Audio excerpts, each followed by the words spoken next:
I'm Raal Harris, Chief Creative Officer of Ocean Technologies Group. My background is around 20 years in maritime e-learning and learning-related technologies. Quick word about Ocean Technologies Group. If you don't know who we are, in 2019 we put together the big maritime heavyweight Seagull and Videotail, put those together. We've added a lot of businesses in there today, and we have four main areas that we work with: learning and assessment, crew management, fleet management, and most recently we've added into the mix regulatory intelligence, so part of that as well, which is quite exciting. The key thing really to think about here is the scale at which we operate. We've been working with some of the biggest operators for a long time. We have around 20,000 vessels, around 1 million crew in our system, which gives us a lot of data to draw from, and hopefully I'll share some of those insights with you today. Henrik set the scene very well, and I don't want to overcomplicate it, but I think the key thing that I want you to focus on for the second is we are expecting more and more from our seafarers in terms of the skills they have, their abilities, what they're able to do. Meanwhile, we have a talent shortage of the people that we need to be able to fulfill that. So we have to have a strategy of how we're going to take what we've got, what we can work with, and how we develop those people, which means investing in them. And then simultaneously, if we're investing in them, we don't want them to disappear and to leave us because we've put that money in. So a strategy for how we get people into the business, how we then keep hold of them, really means that we have to be thinking very carefully about what motivates our people, what they enjoy, developing their skills, giving them the kind of culture and employee experience that they really want to see.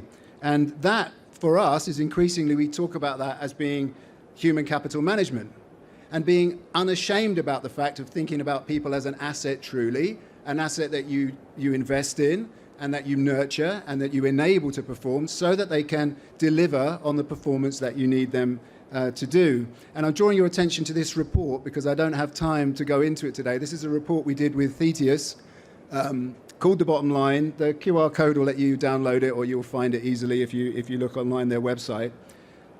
And it looks at a lot of the conversations we've been having in lots of forums, and it draws it all together into this kind of pattern that you can see here, where you've got this combination for the whole seafarer life cycle, from recruitment, onboarding, how you do that, how you get performance and retention in the context of organizational goals and in the context of the company you want to be, the culture, the mission, and the values, because that is ultimately, when Henrik was talking about brand, that's what people want to get behind and join. So that journey starts in the screening process, and Henrik's covered that. And to give you some context, with the data that we see, about 7 in 10 don't make it from applicant status. These are people who have a COC, and they don't make it past that recruitment testing. But in the context of HCM, there are other dimensions as well. This little diagram that you can see is something we're messing around with at the moment to see what is the profile, the ideal profile that we're looking for. You're not going to find that person, as Henrik was saying, but it'll give you an indication of their strengths and weaknesses, where you're starting and where you're going to then focus. And that then takes us into the onboarding side of things.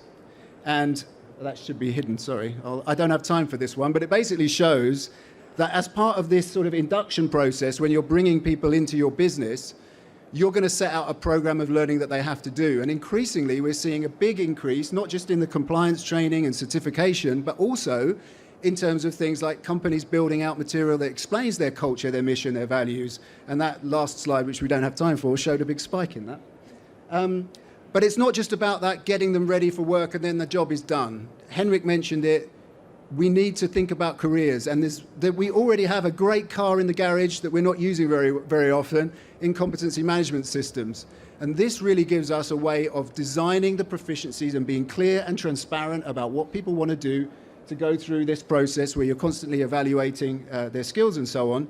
And there are great standards out there. And when you look at something like the LNG SIGTO guidelines, that actually gives us a bit of a blueprint for how we're going to tackle things like moving to ammonia, hydrogen, all those things, because it has those really detailed technical competencies that people need to reach.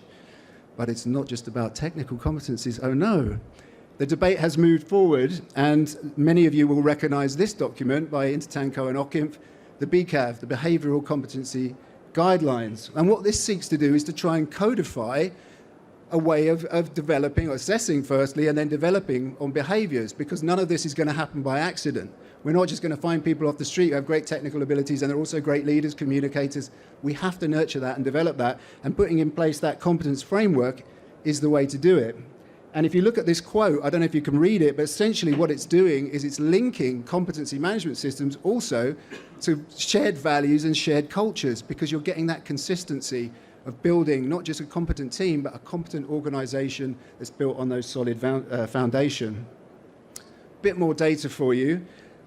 These soft skills are clearly rising, and many of you in the room, I know, are already doing this kind of thing. We're not just training on health and safety related, these kind of things. We have a huge training library, well over 800 titles now. This, what you're looking at here, is a subset where we've looked at ones that are tagged against these kind of social, building a culture of care, soft skills kind of training. And you're seeing that although a lot of that is not regulated, it's growing, it's consistently, steadily growing, and people are understanding that that's got to be part of the mix. But that gives us another problem. We've got people who are already overloaded in terms of their training, and then we're going to say, well, now we want you to do all this new stuff as well, and all this stuff that's going to make you great leaders, communicators, etc. That paradigm is going to be under struggle. So we have to think creatively of how we're going to do that. And this kind of things like adaptive learning is a potential solution, in that we flip the model, we start with the assessment. The assessment defines what that person already knows, where their weaknesses are, and then automatically generates a pathway. So if you've been paying attention, this little diagram's changing, showing you different routes through the same topic based on what people know. So the real kicker here is that you could potentially, I don't think I have time to wait for this lady, so I'm just going to have to go into a war with her. Potentially what it means is you get much more efficient training, because you're focusing on the things they don't know and not asking them to repeat what they do know. That has, just in case you're interested, big implications for what you do with your content. And you're looking at here the way that we might have had a traditional big monolithic module now needs to be divided into tiny little pieces. And each one of those pieces has a specific job, delivers a specific learning outcome, and it means that you are creating something like learning Lego. And now it's a very simple metaphor, but everything's got its place. You can assemble it in the order that you need to, and you can kind of then generate something that's very personal to the person, very effective. So I've got absolutely no idea how much time I've got left, but I'm going to try and share some more. 3 minutes. Whoa, okay, let's go. So the thing is, whatever you're doing with these people, you're looking to try and increase their performance. But how are you going to measure that? How are you going to understand whether these things you're doing are making any real kind of difference? And what we've been doing is we've been looking at port state control inspection data as a way of indicating what might be going on. So you can look at detentions and deficiencies and that kind of thing. And what we can see when we work with individual companies, this is like an example from one company, where they're getting hurt in terms of the deficiencies, but then when overlaid with the training performance, being able to see that that may not be the area that they're actually focusing their attention. And that gives us a really good indication that performance and training can be linked in that way. Then we zoom out and we look at more broadly across the whole of our customer base, and you can see 2 lines here. The top one is the general market in terms of deficiencies and detentions, and the blue one underneath is our customer cohort who use our systems. If you're in the room, congratulations, you made the right choice. But I'm not trying to take credit for that, because of course there's many, many reasons why those people are really good top performers. They're all very different, they'll all be doing all sorts of things, but the one thing we do know about that whole cohort is that they all have a way of distributing, managing, and measuring their training. And it seems to have some impact on their inspection performance. So let's dive a little bit deeper. So yeah, it's a big drop, in case you can't see it there, 53% lower, 33% lower on detentions over quite a long period, I think it's about 4 years now. If we then think about that screening software that we use, the screening software that kicks out 7 in 10 that Henrik was mentioning about in that process, companies also use that for continual assessment, because in the HCM model that I described, you're constantly assessing and wondering where your people are at and what more you can do. So here we can see about a 14% further drop underneath the drop that they already had in the deficiencies. So it would imply that there is a benefit to be had in terms of further inspection performance from using something that's not intended to improve inspection performance. And less surprisingly, an even bigger drop in competency management systems using very detailed competency management systems with well-structured approach that I mentioned. And that seems to give you a really good kick there of another 21%. But here's the thing that blew my mind when I started messing around with the data. I just asked this, what about crew management software? Does that make any impact onto that performance? And bingo. This is the customer cohort that uses, I mentioned at the start, we have crew management software, we have learning systems. Those that use both in their inspection performance, you can see have an even lower score than the competency management one of 0.92. That blew my mind because I have absolutely no idea why. It could be a complete and utter coincidence. I can't stand here and say anything else. It could be that they're finding some efficiencies or that the data insights are giving them something. This is the rabbit that we're now going to be chasing.